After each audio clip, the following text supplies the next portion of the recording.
Welcome back, guys, to the Beyond Condition podcast, the voice of bodybuilding. And today's voice is my muscle sister from across the pond. Anastasia is back on the podcast. Welcome, my G. How are we feeling? Obviously, we are back-to-back shows and we're in the depths of prep, aren't we? Yeah, this prep is definitely feeling a little bit better than Chicago though. Mm. So that's been nice. And we had like 2 weeks that we kind of chilled a little bit and then started to push hard again. So that's been helpful. It's still 4 weeks out feel, but not like the last one. Yeah, I feel like when you're doing the multiple shows, it's quite hard to quantify in words what it feels like. Obviously, it can feel better than previous times, but it's a bit of an interstitial space, isn't it? It's sort of like I don't know, it's each day as it comes, as it were. Do you know what I mean? Yeah, and it's interesting too because I didn't need like none of my critiques were conditioning. Obviously, I'm going to try and have better conditioning, but that's not a focus for the in between, which is also makes it hard because all of prep, you're focused on getting leaner, getting leaner, getting leaner. And now I'm still in prep, but we're already there. So now what? So it's been kind of a weird headspace for me because I've never been here before. And like, you have a couple of days or maybe a week where you're not as strict with everything, and then you get right back in it, and it's like, oh man, here we are again. For sure. I feel like as well, it's until you sort of experience it, it's like you feel like maybe a couple of days of having a bit more food, etc., and maybe some rest days from the gym, you're like, oh, okay. When you first get into the game, you're like, oh, I feel so much better. But you forget that, hormonally, it takes a long time to repair, doesn't it? So what you're describing there for the listeners, it's like you're not going to be anywhere near that sort of healthy, if we want to call it that. So it's just such a wild space. And if you're hanging out with condition, it's very different to if you were digging more, isn't it? Yeah, and it's almost like mentally easier to dig more because you know exactly what's expected of you. Whereas now it's like, okay, we're also trying to build tissue while maintaining this, while also being able to function for the next 8 weeks and not be like a zombie. But I think honestly, I feel really good about this prep. My coach changed a lot once we got off stage in Chicago. Like he learned some stuff about me when we were peaking. Mhm. And he did the diet plan a little bit differently this time around, and I do feel better with it. A little more energy, a little more aliveness, maybe. I don't know if I can go that far, but a little better. Yeah, for sure. Now, of course, this pod is called Redemption because last season we actually, did a podcast way back when you first came on, and then we've done obviously a roundtable in between, and you've changed coach, etc. And this first show this season was absolutely redemption for you.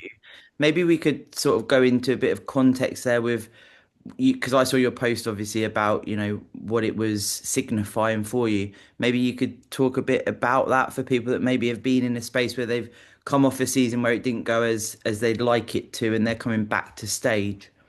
Yeah, absolutely. And it's funny because I've had kind of two experiences like this in my bodybuilding career where I had a year that felt like a step back Okay. and it caused me to change everything I was doing in pursuit of it. And both times I've done that, I've had the best year competing I've ever had. So there is something to be said for falling short and using that as a stepping stool rather than just, okay, this isn't for me. Like you can say that or you can, figure out what went wrong and adjust it moving forward. But that was what happened.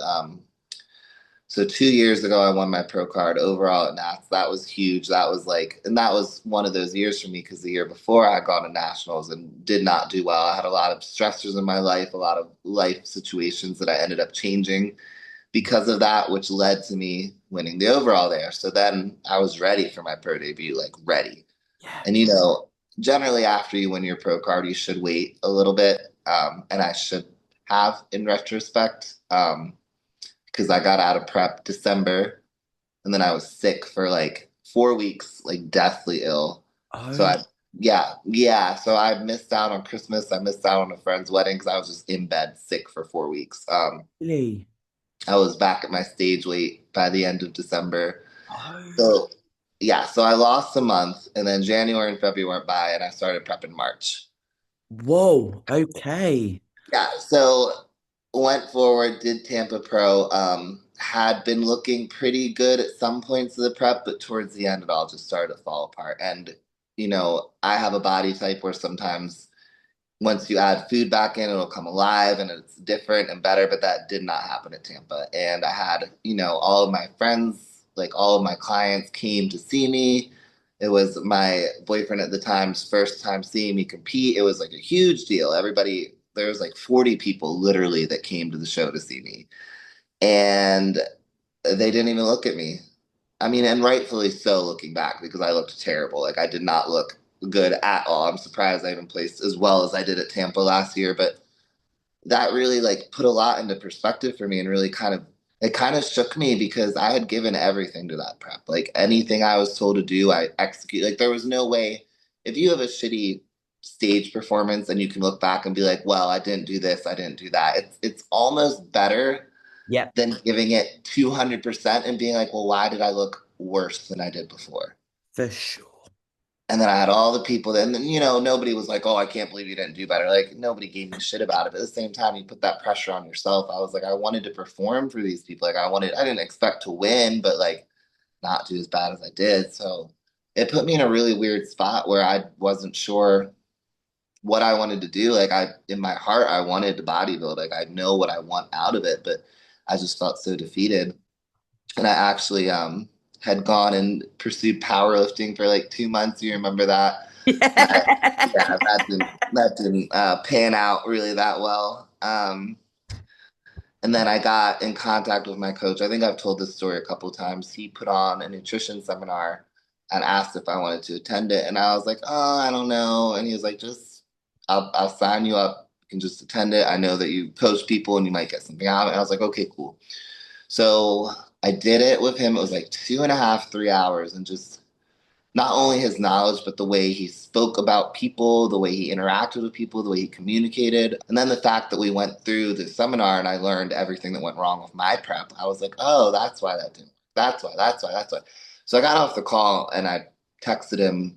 And through that exchange, we ended up hiring him immediately from that point. And I told him, I feel at the time I felt really unconfident. Like I felt like I didn't belong in bodybuilding. I had barely been eating, like, powerlifting and barely eating, great.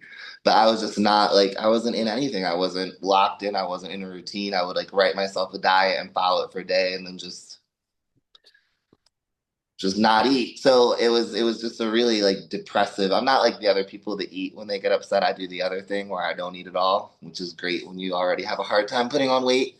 Yeah. Um, so he had a lot to kind of fix when we got together, but we worked through the off season, started prep back in March for Chicago, and Chicago was always the plan, always the goal. That was the show we were going to do. And we went through the prep, and the prep went. I've never had a prep go so smooth. I've never had it everything work the way it was supposed to. Like we were doing refeeds every single week, like literally sometimes 2 times a week because I was just losing fat so quickly. And I was ready early. Like it was the perfect prep. And still, it was crazy. I think I told you this after the fact. Even when I got to Chicago, I was like, well, damn, what if I get up there and it's just like Tampa all over again?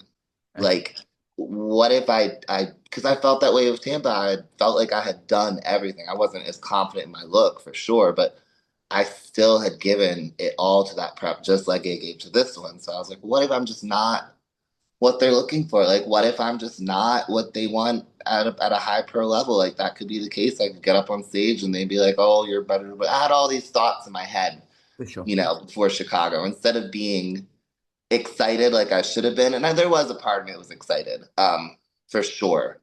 But another big part of me was like, well, what if it's just this all over again? And it wasn't until literally after prejudging when they put me in the middle of the top three, like around there with everybody, then I was like, okay, so they're definitely not going to ignore me this time. Yeah, yeah. Isn't that a feeling when you get, in that well, around the top three, you're like, whoa. Well, and they were calling the first call out, and I remember them calling two people in front of me and then another girl because my name's last name's towards the end.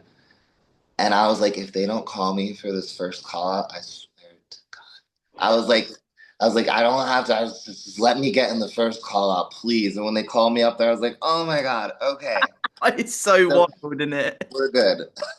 Like, holy shit. Yeah. But then after that, I was like, okay, I'm on this now. Like, I belong here. I just looked bad last year. Logic started to finally take over. I was like, you didn't look the part last year. This year, you look the part. Duh, that's what they say to do. You're being rewarded for it. Yeah. It's yes. Yeah. How did it feel, be it, when you get the first call out? How did it feel when you actually, obviously, you're like, yeah, I've got the first call out, but was it just like all of that sort of fear and those thoughts went away and you were just like, what? Relief. I didn't even like. I wasn't. I don't want to say I wasn't excited. Like, I really wasn't excited. I was relieved. Like, at prejudging, at finals, I was excited for sure. But at prejudging, I was just relieved. I was like, okay, I made it. Because that was my biggest fear. Again, it just being like Tampa, me being up there, having all my friends, because I had friends come to Chicago too, having all these people cheering for me and so excited and spending all this money. And, there I'm doing nothing again. But after that, when they put me in it, I was like, okay, we're good now. Like, we're here. I'm where I need to be. I'm doing everything I need to do. I'm on the right path. I'm not wasting another year trying to pursue something that's not meant for me. It all became much better after that. And then I went back into finals with like a way better attitude, way better energy, all the above. Just the nerves were gone at that point, finally. Yeah, for sure. I feel like, this is what people maybe don't speak about or have context for when you see Instagram and you see, the pros and what you're doing and competing. You don't get the context of, the months leading up to it where you can just get in these mental headspaces where you're just like, I can't bring myself out of this. It's like your brain is, not I working stopped in your shooting at favor. myself for like the last 4 weeks of Chicago. And normally I've not, I mean, everybody's got body dysmorphia in bodybuilding, but normally mine is not that bad. But the last 4 weeks, I couldn't even, like, I had to be covered up with everything I do. I would take pictures and just send them and not look at them, like even when we were carving up and people were like, oh my God, you look so good. Like, I'm sending pictures to my friends and I'm not even really looking at them yet because I'm like, I don't know, I don't know, I don't know. And now it's funny, I can look back and be like, yeah, you looked great. You were just in your head. But it's really, I think a lot of people think they're abnormal when they feel that way close to a show. And that's really like, if you're in condition, your brain is just not computing anything properly at all. Mm. It's quite hard as well to try and actually describe that to people around you, isn't it? It's like you can't really quantify sometimes how you actually like if someone said, "How are you?" It's like I don't really know. I'm not here. Like it's I don't even, I don't answer anymore when people ask me how I am because, I work in a pretty busy gym and I know everybody there and I'm pretty friendly, but close to the end of prep, nobody's friendly. I don't care who you are. You're just there. And they'll ask me how I am, and I got to a point where I say I'm good because they're not. The thing is, they're not going to understand. Like, you can sit and try and explain it and make metaphors and this and that, but if you've never been through a prep, you're not going to really get it. It's just there's no other way to feel the feeling that you do in prep, so you can't compare it to anything. It's just prep. and it is almost it's, for the listeners, you're almost wasting your time, as you say, trying to describe it.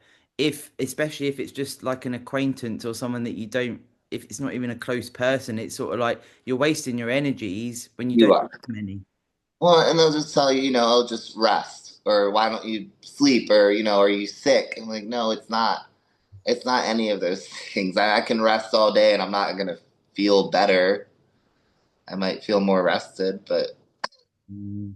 And in between the last season and this season, so we did our social media post about, how, of course, we can face conflict more so, I guess to a certain degree, more so with the heavily muscle categories like yourself, Romana, Sarah.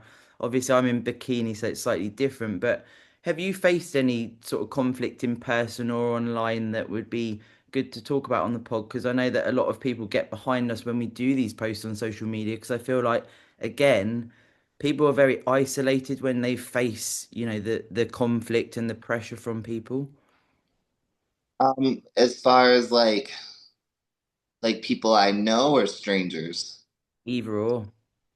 I don't really get I'm very careful about who I keep around me. So like on a personal level, I really never I was telling somebody the other day, I have like the most drama-free life for somebody that has a shit ton of friends because I do, but I don't have anybody that I allow to impact me that would impact me in a negative way. Like I know people that I keep at arm's distance because they're not something that is helpful to me. Like we're still friends, we still talk, but I don't keep anybody close to me that could affect my emotions and allow them, give them the power to do it in a negative way. Like I don't have anybody like that. As far as strangers, yeah, I mean, absolutely. Especially on the internet. But like, I don't know, something in the last year or so really clicked with me as far as that goes. And I just don't even think about it anymore. Like I get the comments and sometimes like it depends what mood I'm in. Like sometimes I'll reply something like smart and funny. Sometimes I'll just like them. I'm like because it's just so like why I used to get worked up, like I used to get upset, and what is that affecting other than me? For sure. Like that person doesn't give a shit about how I feel clearly because they're leaving rude comments on a stranger's like but again like and I think I've said this a million times in a bunch of podcasts and interviews like I don't spend my time sitting around thinking of hateful shit to say to people. So, So, what does that reflect about that person?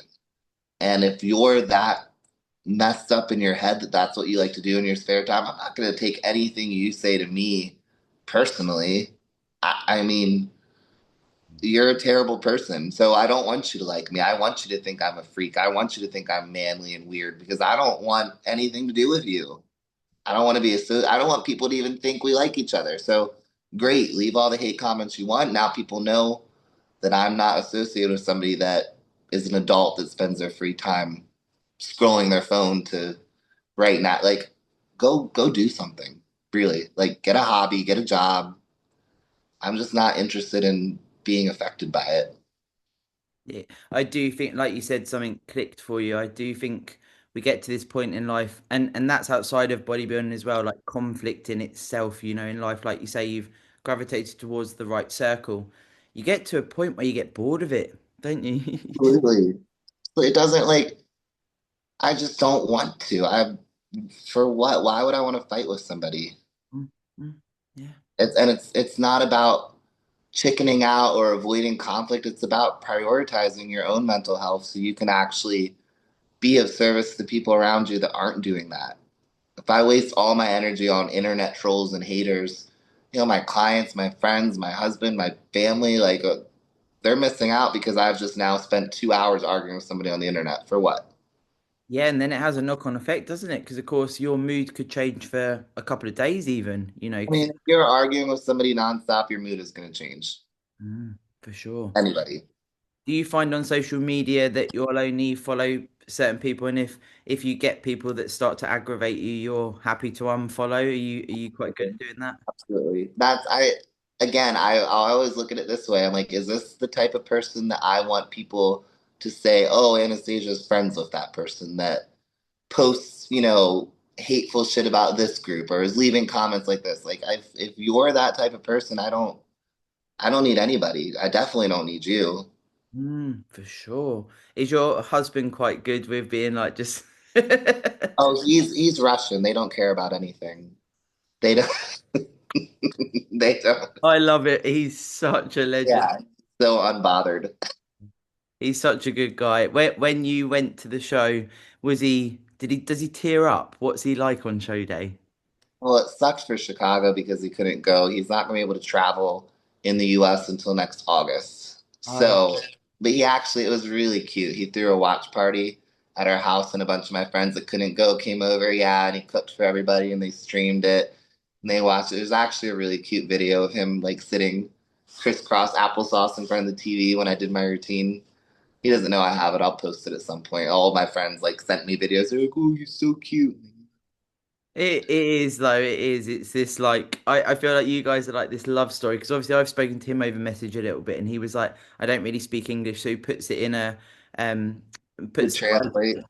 yeah and I was just like this is just And it's so nice as well to hear from a supportive partner, someone that, and he doesn't bodybuild, does he? So he could easily, Never.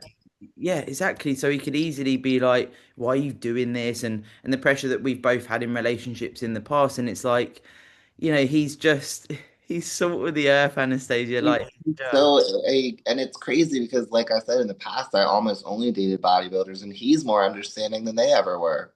Yeah, yeah. Did you find that it used to feel like almost a competition when you were with? Every time, constantly, always, always, always, always a competition. Um, and that's again like kind of what I've been saying. I just don't have the energy for it. It bores me. I'm not interested in it. I don't. It just doesn't do anything for me. I really like if anyone's listening to this and they have people in your life, like a friend, a family member, even your partner, and you feel like you're competing with them, that's not a friendship. That's nothing. That's just a rival that hasn't told you they're a rival yet. Yeah, for sure. Because people say keep your enemies close, but I'm like, I don't. They're not. It doesn't vibe with me. Do you know what I mean? I'm too old to do that. I don't wanna have beef with people. I don't wanna be worried about who said what. I just don't care. And it So reflects in your physique as well with dress. yeah, I mean, and that's honestly, since I've eliminated the people like that from my life, it's hard to do. And I mean, and I work with clients too, and it's funny. I tell them, 90% of the people, especially women that I see prepping, would do better single. And it's not even like a lot of the time, it's not even blatant things from the spouse. Like they're not like telling them, "Oh, I don't want you to do this," but they're doing little things that make you feel guilty, and they might not even notice that they're doing it. For sure. I don't think anyone's ever said that on the pod. I'm so glad you said that because it goes unnoticed. It's like the little comments like, "Oh, I can't wait until you can eat again." Yeah.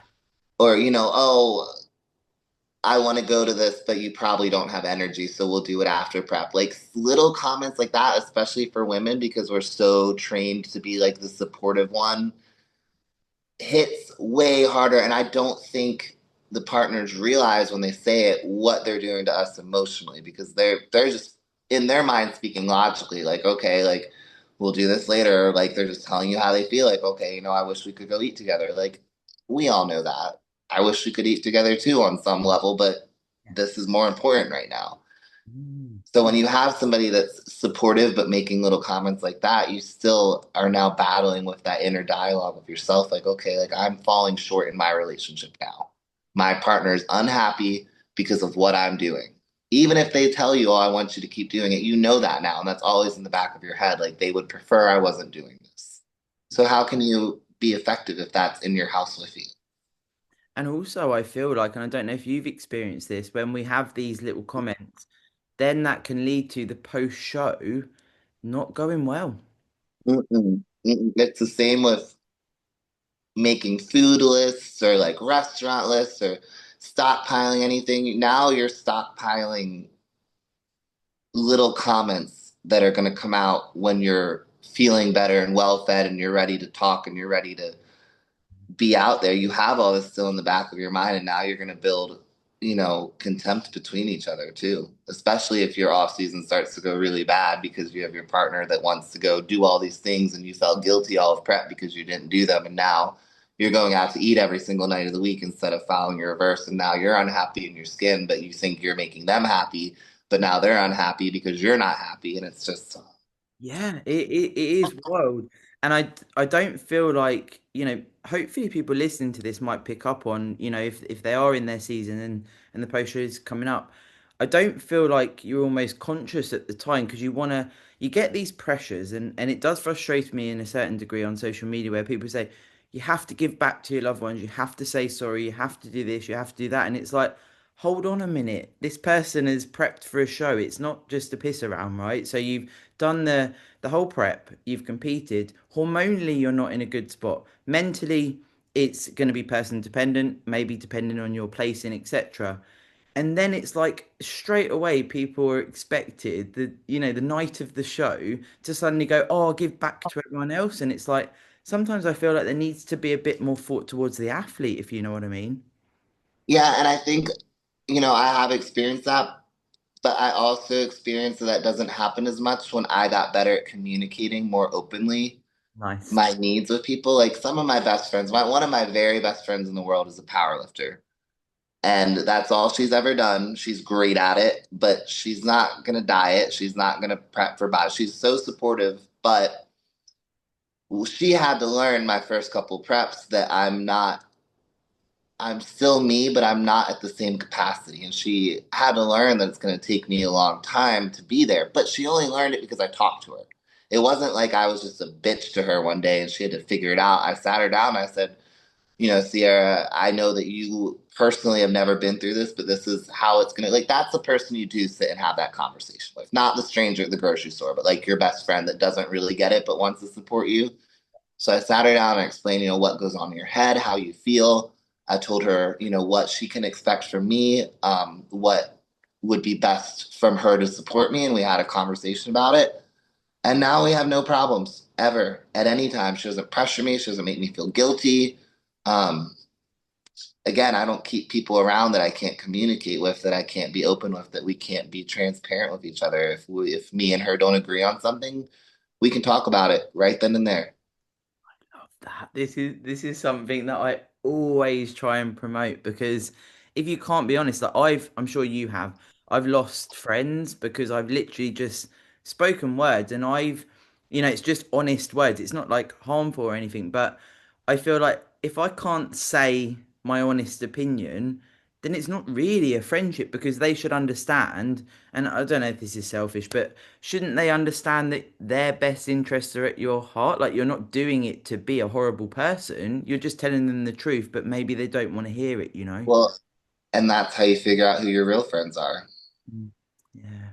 And that's the hard truth of it. Some people are not friends with you for any reason, maybe not for the same reason you're friends with them, because you genuinely like them, you enjoy their company, you want them to be part of your life. But prep will weed that out really fast. Yeah. I mean, generally, all you ask as a competitor is for people to not stress you out. Yeah. Like that's mostly, I mean, I don't ask my friends to like do any part of the prep for me. I just tell them, hey, don't stress me out right before a show. And if you have somebody you call a friend or a family member that can't manage that, Mm. Yeah. It's you've got to, and I don't think it is selfish, you've got to prioritize your needs to be the best version of yourself so that in these relationships, if it's the right relationship, you want to be thriving, don't you? You want to be the best version of yourself. I used to work in offices and I'd hear people say, "Oh, I've got to go for a coffee with X person. I don't want to fucking go," and this type of, and I'd be thinking, so you haven't even met them. You don't want to go. You don't really like them. They moan all the time. Why are you what? going? Yeah, I don't. Yeah. It's funny you mentioned that about there's the analogy about pouring from an empty cup, and you can't pour from an empty cup until you pour from until yours is full first. But I even take that one step further, and I actually had a conversation with a client earlier today because her family member is having some health issues, and she has clients as well, and she's trying to figure out how to balance like her own bodybuilding with all of that. And I was like, it's true that you can't pour from an empty cup, but you shouldn't be pouring from your cup anyway. You should be pouring so much into your own cup that the overflow is going to other people. Not that you're giving yourself away, because then what's the point if you lose yourself in the process? You should give so much to yourself that it just bubbles over and radiates into everybody around you.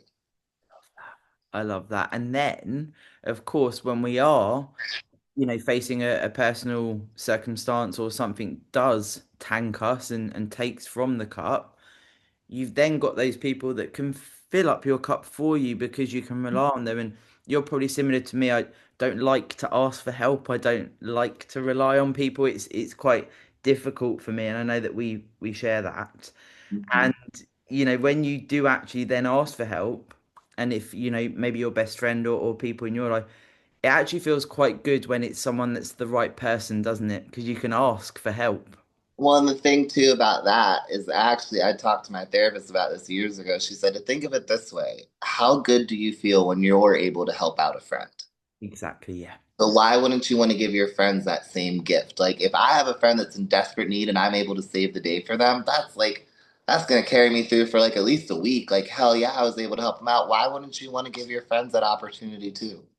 Yeah, I love that because it is hard when you're like us, isn't it? It's like I don't want to ask for help. I don't want to ask for help. I don't But everybody needs help. And if you are always painting yourself as a person, because this was what I used to do, I always painted myself as a person that I can handle anything. Doesn't matter what it is, what time of day, I'll work around the clock, I'll get it done.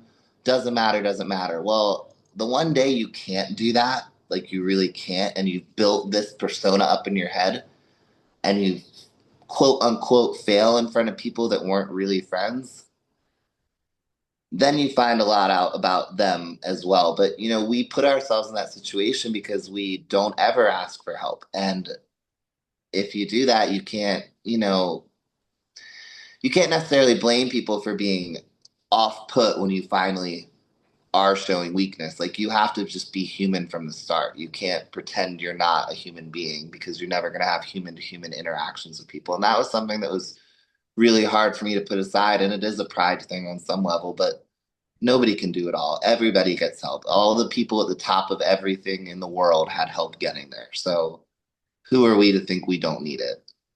Yeah, for sure. And if you can find, a therapist that you do gel with, obviously you mentioned you had a therapist. Yeah, I feel like it's quite difficult sometimes because you don't always find a therapist that you gel with straight away. So you get to that point where you're like, right, okay, I'm going to seek out some support. I'm going to look for therapy. And I speak from personal experience. Sometimes I sit there and think, I'm not gelling with this person, and it can almost put you off. But then you've got to try and sort of keep going. And when you had therapy, did you find that essentially over time did change your narrative and change your life? She was like the sixth therapist I've ever worked with in my life, but now I would never work with another one. Okay, this is brilliant for people to don't give up, guys. If you are Yeah. at that point, keep trying. Yeah, I worked with so many since I was like 5 years old. I've been working with therapists, and I didn't feel like any of them ever helped me. I didn't feel like any of them I was like, what is the point of this? But then I finally, about 4 years ago, met a younger girl, cognitive behavioral therapist. She had been an addict herself, had been in prison, got her life together. And she's just so relatable, easy to talk to. She did, like I said, cognitive behavioral therapy. So it wasn't just like talk about yourself and then, go home and think about it. Like she gave me like actual things to do, like homework, like journaling stuff, like actual tasks for me to complete to help me improve and it was challenging too. Like if you have therapy and it's not challenging you or upsetting you, it's not good therapy. Like you don't need a yes man or woman. You need somebody that's gonna call you out on your shit and make you realize where you were in the wrong in some situations. Yeah, because when you get to this point, Anastasia, I wonder if you agree with me. It's actually you can almost get off on getting called out. You're like, I need to be better here. Like, why is this We happening? love kids. I was talking to the judges at Tampa, and a lot of them had been at Chicago, and I had emailed all of them, but you know how they are. I'd only got my feedback from like one person. Yeah. So I saw a couple of them, and I was like, "Hey, if you have a minute, can you give me feedback?" And half of them were like, "You looked really great." I said, okay, but I didn't win, so clearly I can do something. Can you give me and then like one of them apologized. I was like, why are you apologizing? My coach will do that, and I told him to stop. He used to do that when we started. He would like critique me and then apologize. And I'd be like, don't like. That's why I asked you. That's what we're doing here. Like I thought that was the arrangement. I pay you. You tell me what to do. I Yeah. thought that's how it went. But a lot of people really don't like that, like you said. Yeah, it is. It's a sign of your own personal development, but it's also, sometimes, and anyone listening, you've got to understand that if you want to work on your mindset, if you truly want to get to points of feeling more freedom in your mind, you've got to rewrite the narrative and having people call you out on your bullshit. It's when it's someone you trust, when it's someone that you've got that relationship with, it really can. And as I say, it's almost addictive to heal yourself. It should feel empowering because, okay, you have this problem, you don't have a solution. Somebody you trust is offering to help you with a solution. Like, what's the problem? Like, you don't, why does it need to be sugar coated? Like, what some of the best advice I ever got years ago was to never take anything personally, ever, from anybody. And if you can learn to actually do that, like, look at everything people say and do as a reflection of their own life experiences, the own things they've learned, what they've been conditioned, what mood they're in, all those things. You can't take anything personally because everyone's their own person. They're just thinking and behaving the way they feel is right. It doesn't mean I'm a bad person because you said something in a way I didn't like. Like, that's you. I Mm. can take what I want from that or I can choose not to. And that's me. We're two separate people. You don't have to be so affected by everything everybody says to you. Yeah. And you when you do get a bit of advice like that and you remember it forever, it becomes this mantra and it almost feels like Anastasia, I'm sure you'll agree. You're almost unstoppable, aren't you? And it's not, I'm not saying this from like arrogance, but it's like if you can, as you say, you've actually got to be able to master this, right? Like it's not something that just happens, but when you can literally go, okay, that's that person's opinion or what they're thinking. So funny because that's literally my line when people say something crazy to me that like the old me would want to argue or fight or be like, why would you say that? I just say, okay, Literally. Yeah. that's what else? What do I okay. It That's how you think and feel. Yeah, and it's literally it's liberating because I feel like you've almost got to go through parts of, why are you eating that? Have you got to have your Tupperware? All of this stuff is body when it's bodybuilding related. And you get to the point where you're just like, this is boring. Like and you just say, okay. Or you sometimes I'm just like, I don't even acknowledge that someone says something. No, it's not worth it. I had an ex that was a bodybuilder, and every time we go out to eat, if one of us was on a dietary restriction, he would explain it to them. I'd be like, but it's not, yeah, we don't have to do that. I can just pull out my Tupperware and eat and order a Diet Coke and not, and just not. Yeah, just That's literally. also an option, just not. I do feel like it is, it's certainly something that you could even listen to this today, guys, and just go, do you know what? I'm just going to drop it. I'm just going to allow myself the freedom because also what goes on in the mind, we always say this, right? Like you'll say it to clients, I say it to clients, speak about it in the podcast. You know, your mind and your physique response is such a correlation. They're one in one, and people don't realize how closely they're correlated. I mean, unless you've I will say once you get in like real show condition, because I would say this was the first time I was in like real condition, then you know because your body responds immediately to stress in a way that it never had before. So you are like hyper aware of shit that stresses you out at that point because you see it. You can't just pretend stuff doesn't bother you anymore because your body will tell you.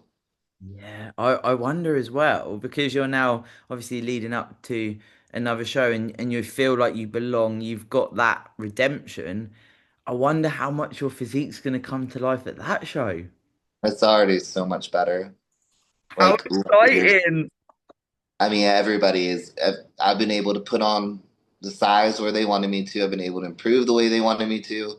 Training has never been better. I've never looked better. I took a video the other day and I still have glute lines just walking around at 4.5 weeks out. And like, yeah, I'm lower energy for sure, but I'm not like in the trenches like I was last time at 4 weeks out. So like, I tell everybody you don't necessarily, it doesn't necessarily get easier. You just get better. Yeah. It's all that mental game. And the more you can learn to eliminate stressors, and you really do have to eliminate them. People make all these excuses like, oh, well, this is a part of my life, that's a part of my life. You can change your life. Hmm. Hmm. It might be hard, it might be scary. I mean, I separated with my ex of almost 5 years, and part of it, not all of it, of course, but part of it was because I knew he was holding me back in bodybuilding. I knew that. And he wasn't going to change. You can't expect other people to change who they are for you. Again, that's about taking things personally and not taking them personally. You can't. You just can't do that. So I had to make that change for my own mental health to progress forward in all aspects of life. And it's scary and it's hard to do stuff like that, but you only have one life. So what are you going to do? Spend the next 5 years with somebody that's holding you back and you know it? Yeah, And because you're doing it because you think, hope something one day will just be different. yeah, you fill your head with reasons to stay because you think it's the right. You don't want to upset anyone. You don't want to, and then it's like, did you have this? Because I had it, the switch in the head, and it's just like I've got to go. That's it. It was like leading up, like you can feel it building, and then one day you just get tired of it. Like you just get, like you stop being angry, you stop being upset. You're just done. You just can't spend any more energy on that. Mm. It's just, It's suddenly like you've got a clear head for the first time, isn't it? Wild.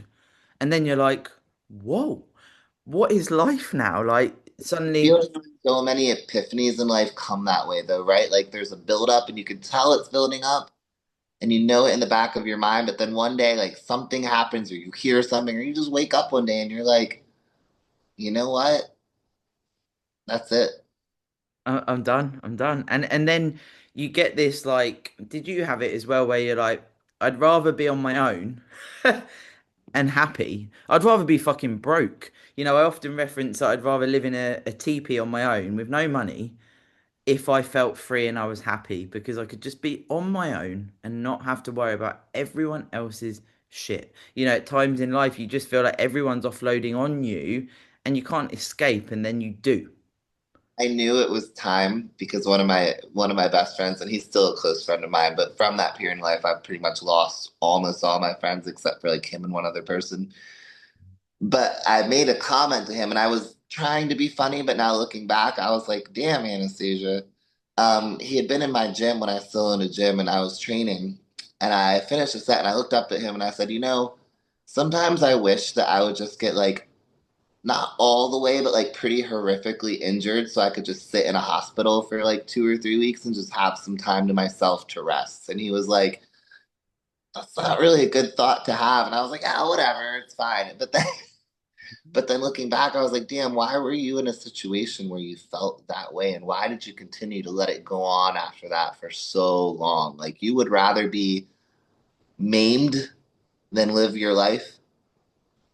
I'm so glad you've been able to be so open about that because there could be people listening that have these thoughts because you do have some real dark like I had some really dark stuff going through my head in my previous relationship and I thought fuck this is not right but I still couldn't go I still Yeah, you know understand why it takes us, I guess. I mean, and I'm this way, and I used to be this way, and I finally was able to kick this too. But I always want to see the best in people. I always want to believe that if I can support you enough, if I can help you enough, if I can just give you what you didn't have, yeah then maybe you can, change your life in a positive way. But I had to learn again that it's all such an individual thing, and you can support somebody in 100,000 ways, but really you're being selfish when you expect them to change because of that, because you're reflecting what you would do. So if I had all that support, here's what I would do. So I'm going to give you that support. You should be like me and do that too. And that's not fair to that person if they're not you, which they're not, and if they're not in a place in life to grow and change, which we all can tell if somebody is or not, yeah then you're really like just being selfish at that point by continuing to pour into them when they don't want it. mm. And now you're losing yourself in the process and you're expecting them to be you. And again, when we feed this into bodybuilding, when you had the season before this one, you could have easily slipped back into like all this sort of negativity and I'm gonna, absolutely give up bodybuilding. It's never a thing I'm gonna go back to, as you said before, and never actually be able to come out of that hole because of these previous things. You could have gone back to Anastasia that was like, I'd rather just be in a fucking hospital so I can be on my own and get out of my own head. And it's quite hard to quantify the fighting spirit and the warrior spirit, as it were, to come through this. And for you, stepping back on stage this year, there's more to it than just stepping on stage. There's all of this that everyone's listening to now, this story. when you step on stage, that comes into it, doesn't it? Like all of these things that Yeah. you come through. All of it. It's all a culmination of all the years of failing, of succeeding, of stepping backwards, stepping forwards, not knowing, what direction. I've competed in three different categories at this point. So like, just the journey to get from here to there and feel like I'm doing it. Like I'm really doing what I set out to do almost a decade ago at this point, and like I'm doing it with people that love me and support me. I'm not like there was periods in my life where I'd be stressed financially going into shows. Everybody can relate to that. And I'm finally at a point where like I can just go to Germany and compete if I need to. Like all of that is so cool, but it's all work I did to get there. Like, and that in itself is empowering as well. So like the whole thing stepping on Chicago stage, people were like, "Oh, are you sponsored? Are you this? Are you that?" I'm like, "No, it's just me. Like I did this all by myself." And I had support, but again, at the end of the day, it's just you doing it. So to be able to come back from, feeling like maybe I made a mistake, like maybe I've just been spinning my wheels to what I did in Chicago is just so cool. And it's really I think that's been a lot of why this next prep has been so successful. Like, yes, we made changes and all that and had time off, but like my mindset was never bad, but it's way better now. Way more confident. Not arrogant, but definitely confident. Yeah, because we can still remain humble. I think as well, when you do step up to the pro league, of course, there's going to be almost like an automatic pressure, right? Because for yourself, being able to get top three and be able to actually pursue the pro ranks, it's very different to when we're seeking out a pro card, as it were, and we're an amateur. You go up. Feels different. It really does. Like I kind of thought that it would just I would turn pro and when I would go to compete at pro shows, it would just be like, oh, just another show. But it literally does feel different. Yeah. Like when you know that everybody else there is fucking incredible also. Like and they are all just as passionate, if not more so, or longer than you, Mm. or work like it should be you should have more pressure on yourself, but also you should use it even more as an opportunity to learn and grow. Like I met some of the strongest women in the world backstage at Chicago. Was it? Don't like Oh you my can't lose sight of that when you're competing too. Like, you God. know, after the show, people are like, "Oh, you should have placed this and that," and blah blah. blah. I said, "No, I placed what I needed to. Sake. Those girls placed where they needed to. It's said and done. There's no sense in going back and forth. I'd rather talk about how cool they all are because, like, that part, it is really cool. Like being as well, being such a unique, because again, you can look on Instagram or whatever, but female bodybuilding, your category, there's not loads of you. It might look like there are on Instagram, but there's not. So I'd imagine for you, actually, coming from being in the gym, training, doing your day-to-day life, then suddenly having a backstage full of people that you belong with, like it must feel. Like Melissa, the girl that won, I've literally followed her for years before I even turned pro because I just thought she was badass and cool. So like, yeah, and it was funny. I thought she didn't like me at first, but I always think that about people because I'm aggressively friendly, and when people aren't aggressively friendly back, I'm like, oh, no, no, no. But I had messaged her before the show, and I was like, hey, I can tell you're super competitive like me. That's totally awesome.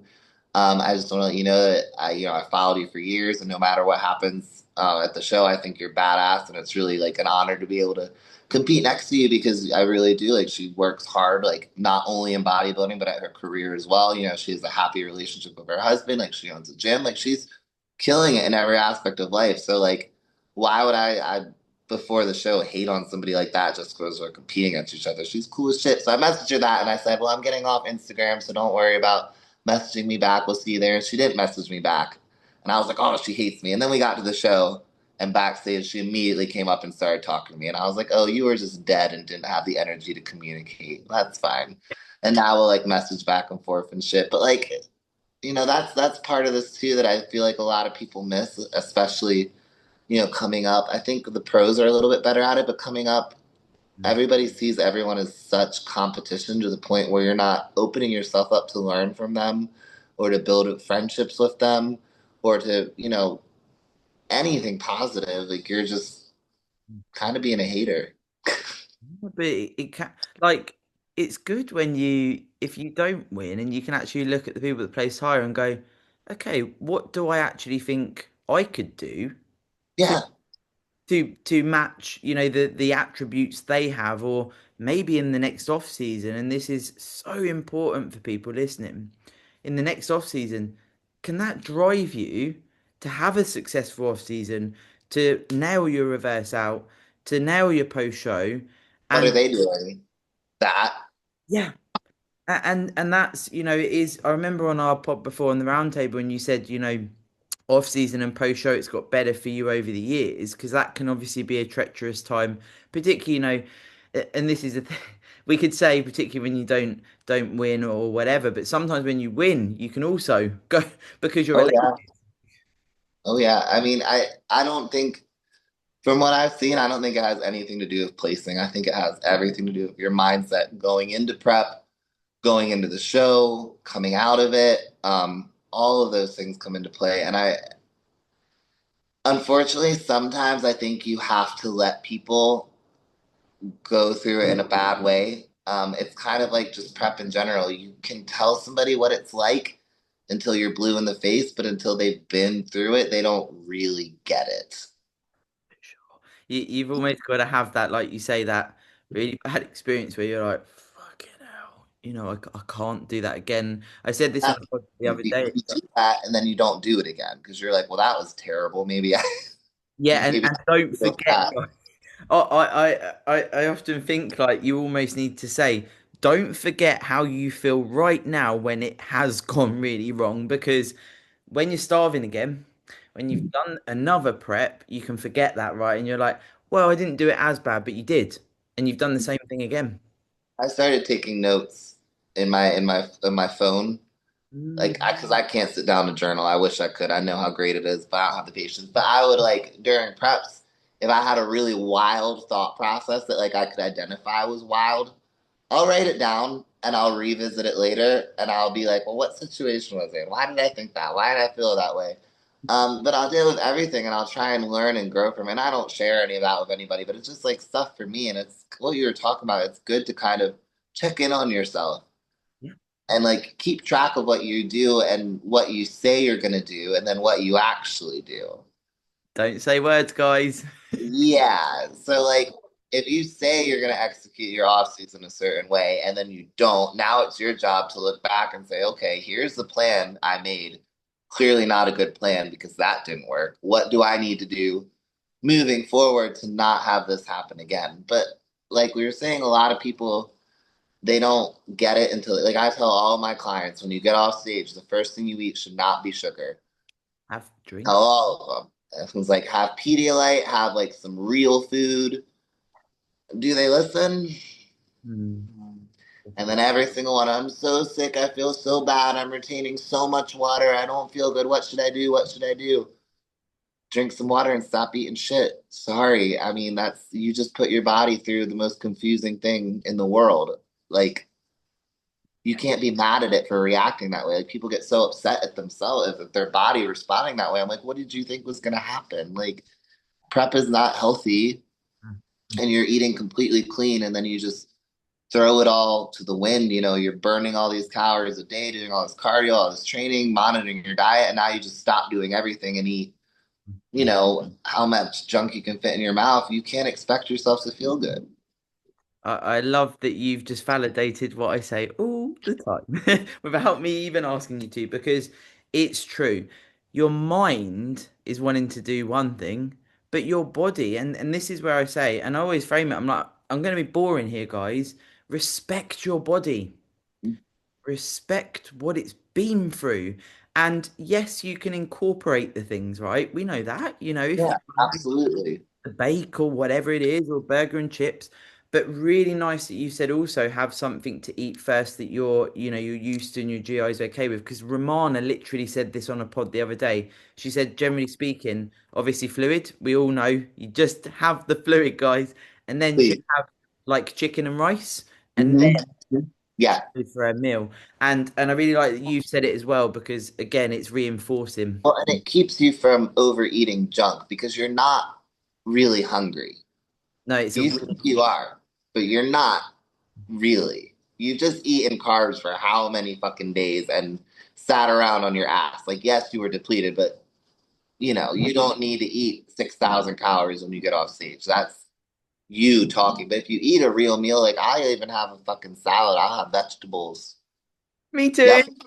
Well, and but I crave them, one thing, but two, then you can't overeat all the junk after that. It's like a fail safe, and it again, we all go a little crazy post show. So if you're expecting yourself to be rational, you're not being realistic. So instead of hoping and praying that you're going to do the right thing, set yourself up to do the right thing. Like I don't bring junk food to shows. My coach had me carb up with muffins. I said, "How many do we need?" That's exactly how many I'm getting. I don't because it's too hard to control yourself right after that. But if you don't have it around you, then you'll be okay. I make dinner reservations somewhere like a normal place, go out with my friends. I don't eat before that because I want to eat with my friends. I have a normal dinner. And then if I want something, which I usually don't, then I'll have it. But like after Chicago, I had half a muffin because I had half a muffin left from the carb up and I wasn't going to throw out food. I'm one of those people. I'm like that. I can't do it. And then my client that was there with me, she won the overall the same day I competed in wellness. That was pretty cool. Yeah, amateur. That was awesome. But she had gotten, and I told her not to, but it was her first show, and you know how you are your first show. She had gotten like 15 of these designer cookies. Yeah. She was like, "Oh, you have to have one." I was like, "I really don't want one. You have to have one. You have to." So finally, after the show, to appease her, I ate one after dinner. She was like, "Was it the best cookie ever?" I said, "Yeah, best cookie ever." That was really it for sugar. Like, and then, I got home the next day. I went out to brunch with some friends Sunday morning, and that was more than enough food. Like, I had one entree, split an appetizer, didn't go nuts with that. Had like a protein bar on the plane home, then went out to dinner with my husband and called it a day. Yeah. But like nice experiences, stuff I'll remember. Like, we went to a beautiful place in Chicago. Me and him went to a newer place downtown we had never been to like try out all their like fancy cheeses from around the world, shit like that. Like I didn't just order Oreos and pizza and ice cream and like sit in my house and ruin my life. Like I went and made something positive and had good experiences with friends and enjoyed it, and then got back to what made me feel good. Honestly, Anastasia, I'm so glad we spoke about this because it's so true. Like the memories, the experiences with your loved ones, and like you said with your husband, like you're almost a bit childlike, aren't you? Like, oh, what's that cheese? And it's like actually memories because, like you say, something like the Oreos or whatever. And I say this, it's like in the height of off season, you can go and get a pack of Oreos and probably incorporate them if you really wanted to. So why would you have that as your choice when you could go and have a la carte meal or a palate experience or Nice. yeah, sit down and laugh. I Yeah. mean, I was looking up Michelin star restaurants in Germany for after the show. I was like, where is the biggest place I can go? But, I don't want to eat junk. I want like a real meal. And I remember it's funny you talk about those experiences because my grandmother was probably the biggest supporter of my bodybuilding journey. And she came to my first show ever, and I was terrible post show. I think and I was pretty lean, but I was not lean enough to justify this. But I got off stage and I ate all the prep food I had brought with me. So like beef, rice, chicken. I was just eating all. I ate all that. Then I ate an entire package of Oreos. And then we went out to dinner and I had two entrees, one appetizer, one dessert, and like a cookie I had brought with me. And my grandmother was with me. And like me and her were barely talking because I was just so busy eating all of this food that I had stockpiled. And I remember we were driving back to the hotel because she had stayed with me, and I saw there was a Wawa on the way there, and I knew they had a pumpkin milkshake, and I pulled over to get one. And I remember my grandmother, so sweet, cute little old lady, going, "Sweetie, don't you think you've had enough?" And I snapped at her, and but like the thing is, it's funny, but like she's passed away now. Mm-mm. And like I got off stage and prioritized eating junk food when I should have prioritized the fact that my 89-year-old grandmother drove 2 hours to Orlando to watch me do a novice figure competition. Yeah. But that's context. Context for the listeners. Yeah. So that's like, when you be mindful of what you're doing, think about where your priorities are, especially we were saying, you don't have to give back to people, but respect what they're doing for you. Like you don't have to turn around and now serve them because they supported you, but you can still respect the fact that they took time out of their life to be there with you in one way, shape, or form and not make your post show all about, how much ice cream can I eat at once? You know? It's like a fucking demon takes over you, isn't it? Absolutely. Absolutely. And that's why I tell people don't even have it. Don't bring food with you. Don't make lists of restaurants. Don't order stuff in advance because you're gonna eat it. If it's in front of you at that state, I would. If I had like even if I got on stage at Chicago, somebody had my like a chocolate peanut butter pie or carrot cake or something I love in front of me, yeah, I'm gonna eat at that point and I don't want to do that. So I just don't have it. Like you said, set yourself up for success. Know that you're gonna, have these hedonistic thoughts. Know that you're probably gonna want certain things.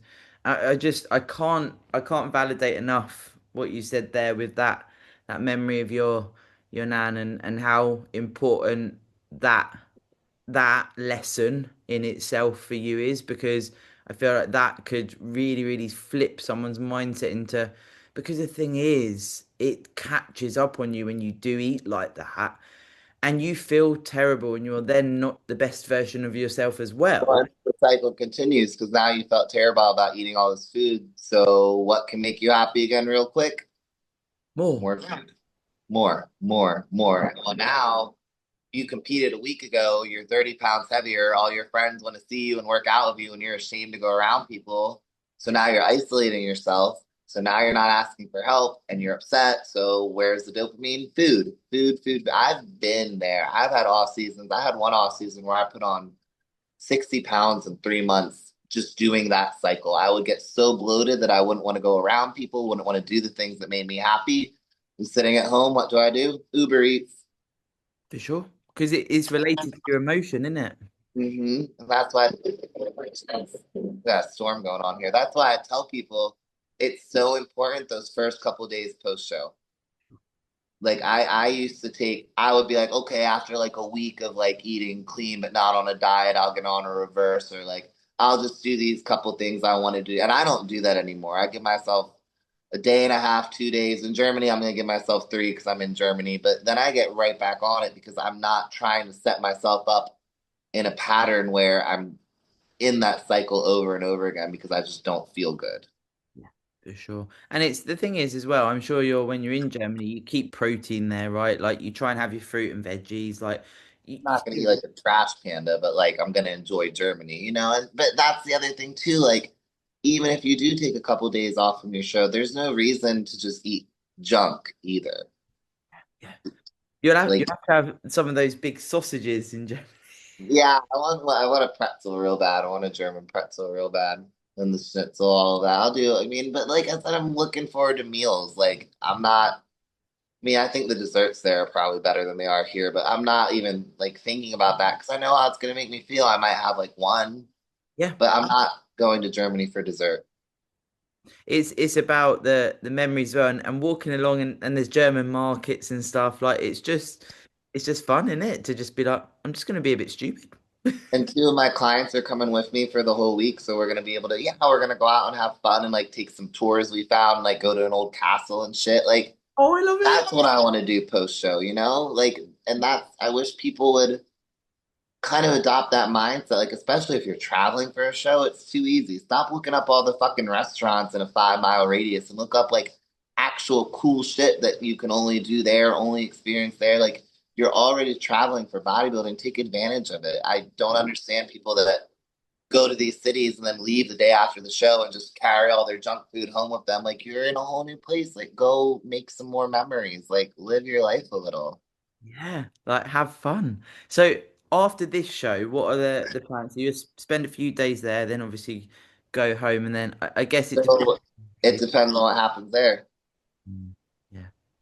I mean, if I win Germany, which I'm hoping, I feel more confident about this than I did Chicago, honestly.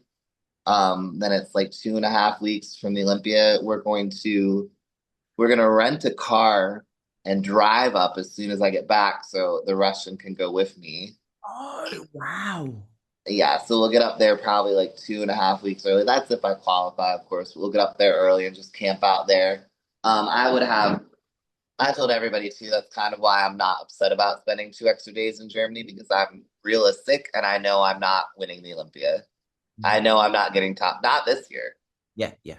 but I like these girls have been doing it for years. Like it's not, it's, I'm motivated and I believe in myself, but I'm also a realist and I live in reality. And Okay. you respect the game. Yes, I will be happy if I get to go there. Oh, Yeah. I'm stoked. Nailed it. Fuck yeah. Like I'm gonna bring the best package I possibly can, but like I know I'm not getting like top five. Duh. Like it's my first time. But to be there and just be a part of it, that's more than enough. Mm, this would be wild, wouldn't it? It Isn't it? would be. I mean, we'll find out. Who knows? We go in with an open mind, and whatever Mhm. happens, the only way you can, I heard this once, the only way you can change the judges' minds is by getting better. Yeah, yeah. They tell you what they want, so just go and do it. And are you wearing the same suit for this performance? Yeah. Yeah. I really like this one. Both of them. Yeah. They were the first like custom ones I had made that I bought myself for myself that I like took the time to pick out what I wanted. It wasn't like a last minute, like, okay, I'll get a suit. So yeah, so I'm really happy with these two. I'll probably keep them for a little bit. I love it. I love it. Oh God, I'm so glad we did this. I'm so glad we did. What a vibe. We said before, didn't we? We've always got the vibe. Absolutely. Especially guys listening, right? We're at this point in prep for Anastasia and look at the vibes she's brought. It's in the mind, you do, as you said before we jumped on, it's a rest day and you're going to spend the rest of the day, being able to fill up the cup essentially, do your thing, recover, etc.